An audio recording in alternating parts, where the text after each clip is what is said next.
une possibilité qui n'est pas celle de l'histoire parisienne, c'est-à-dire depuis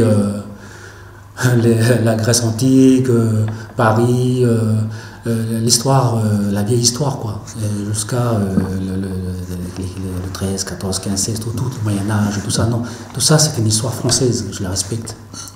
L'histoire française, je la respecte, elle est française. Je ne suis pas français à cet endroit. Je n'ai pas la même histoire, je n'ai pas la même mémoire. Par contre, l'endroit où je peux dire que Paris pour moi est un lieu de possible, actuellement, en tant qu'artiste du Pacifique, de Kanak, de Kanaki, mélanésien, océanien, français par adoption, parce que pour moi le concept d'adoption est plus que politique, il est culturel chez moi. Quelqu'un ne vient pas comme ça à la maison, il ne rentre pas dans la maison comme ça, c'est parce qu'on a adopté. Sinon, il n'y a pas de lien, il n'y a pas de relation. Or, j'ai un lien, j'ai une relation avec la société française. J'ai été éduqué à la société française. J'ai appris la langue française comme j'ai appris ma langue à Canala. J'ai mangé l'igname comme j'ai mangé le pain. Ce sont des choses qui font partie de ma culture calédonienne, mais avec un K. Ce que je veux dire, c'est que Paris, pour moi, c'est ce lieu de possibilité où je me dis, on est tous, au-delà du français dans sa racine, dans son origine, on est tous des Français. Depuis l'histoire qui s'est passée malgré eux, avec l'histoire des colonisations, de l'esclavage, l'Afrique, les Antilles, l'Océanie. Et de cette réflexion qui est apparue par mon cheminement d'artiste, je me suis dit, mais ce français en question n'est pas le français, j'ai envie de dire, de l'idéal ou de l'idéologie.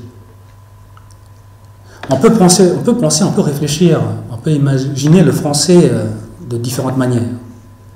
Et donc je me suis permis de penser, de réfléchir, d'imaginer le français à ma manière, à ma façon. Parce que j'en ai le droit. Je suis citoyen français, je suis du Pacifique.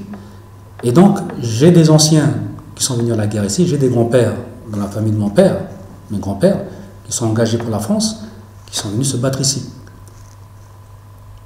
Et donc je salue la mémoire de tous ces anciens qui nous ont permis et qui nous permettent aujourd'hui de dire aussi à notre façon, à notre appartenance à l'histoire, à la mémoire de ce qui touche à la liberté, à l'égalité et à la fraternité. Ce sont des valeurs qu'on peut reconnaître chez nous dans la coutume, qui sont présentes dans la coutume kanak. Quand on a une relation avec l'arbre, quand on a une relation avec tel clan, c'est quand on a une relation plus puissante que l'universel. Et c'est celle-là, cette richesse-là que je me suis dit, mais ok, si je suis à Paris, j'ai cette possibilité parce que j'ai une culture qui fait référence à ça. Et donc je peux reconnaître cette culture française parce que la mienne a reconnu ça. Et le fait que j'ai été sur Paris, rencontrer des artistes français en particulier, parce que j'étais venu pour bosser et travailler en particulier avec des artistes français, ce qui m'a permis de rencontrer des artistes américains, internationaux, des pays internationaux, où j'ai pu faire partie de groupes de réflexion, de recherche sur l'art-thérapie, ce qui touche au social. Comme j'ai pu travailler avec des groupes de recherche au niveau de la performance, qui touche à comment l'artiste habite l'espace, se procure l'espace social, public, urbain, privé, tout ça, tous ces espaces-là de la société. Tout ce qui m'a permis d'enrichir quelque part ma conception de ce qui touche à la cité, à la société, en particulier dans l'urbain, et qui m'a permis donc de dégager, j'espère, pour demain, donc une réflexion de fond sur ce qui touche justement à nos questionnements propres à nous dans le Pacifique et nos réalités. D'accord.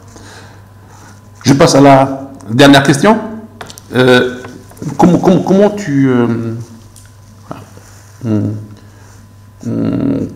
comment tu vis depuis la métropole le fait que nous sommes appelés au deuxième scrutin du référendum, c'est-à-dire le deuxième référendum qui va se passer au mois de septembre. Comment tu vois l'avenir institutionnel de ce pays? Est-ce que tu as un regard critique vers quelqu'un, vers la politique qui a été menée jusqu'à aujourd'hui? Comment toi tu le ressens en tant que militant? Parce que d'abord, quand tu t'es engagé dans les écrits, c'est d'avoir pas militantisme, quelque part. Comment toi tu le ressens, ça, le fait qu'on va se projeter pour une grande campagne pour le oui à l'indépendance et que ça concerne le deuxième référendum, et c'est au mois de septembre. Toi, en tant qu'artiste, comment tu vois ça d'ici à Paris? Je te remercie, Elie, déjà de m'avoir invité pour pouvoir parler un peu de moi et en tout cas de ce travail, de ce chemin qu'on essaie de faire, qui est rien du tout, qui est un petit chemin. Voilà, moi je dis ça juste comme ça, par rapport à l'histoire de notre pays, qui est une grande histoire. Ma façon de voir, c'est la façon de voir d'un enfant du pays. C'est-à-dire, on grandit dans la maison, et puis on nous a appris à manger, on nous a appris à écouter, on nous a appris à faire le travail.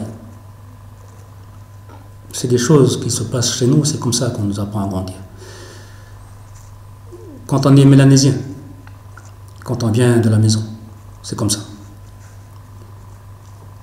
Et une fois que tu sors de la maison, à l'extérieur, il y a le monde, il y a la vie.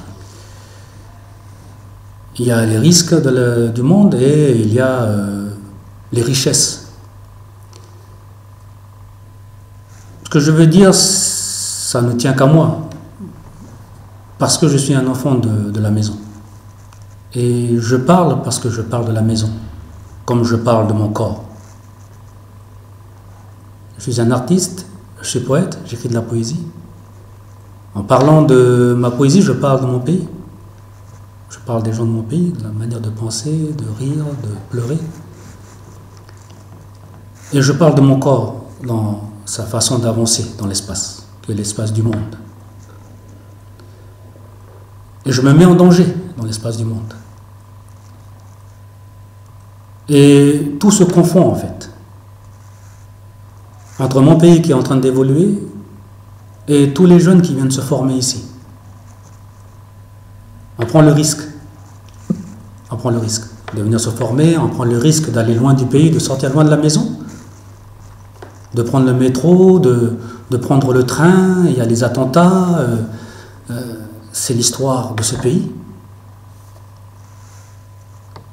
Et nous, on a notre petite histoire à nous, dans notre petit pays, dans notre petite maison là-bas, dans le Pacifique. Et puis il y a des gens qui commandent, qui réglementent, qui donnent des perspectives, qui réfléchissent, qui pensent comment la maison doit fonctionner. Moi, quand je suis parti du pays, je me suis dit, mais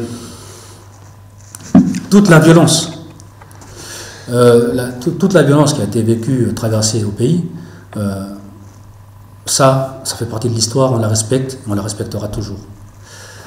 Ce que je veux dire, c'est que aujourd'hui, au niveau du référendum du pays, ce qui avait été prévu en 1998, il y avait un référendum en 1998, ça ne s'est pas fait. On a signé les accords de Matignon, on a signé les accords de Nouméa, et dans les accords de Nouméa, on a dit au peuple, à tous les Calédoniens, allez, on vous projette en 2018, il y a un nouveau référendum. Et dans ce nouveau référendum, ceux qui vont convaincre, ce n'est pas les Kanaks. Parce que les Kanaks, ils sont convaincus de vivre avec l'autre. C'est pas ça le problème. Celui qui n'est pas convaincu, c'est le blanc. C'est celui qui vient d'ailleurs, qui n'est pas convaincu de vivre dans ce pays-là, le pays à nous, en Nouvelle-Calédonie, en Kanaki. Et donc, on va se donner 20 ans pour que ces gens-là puissent adhérer au projet de vivre ensemble, au projet de destin qui n'existe pas nulle part sur Terre.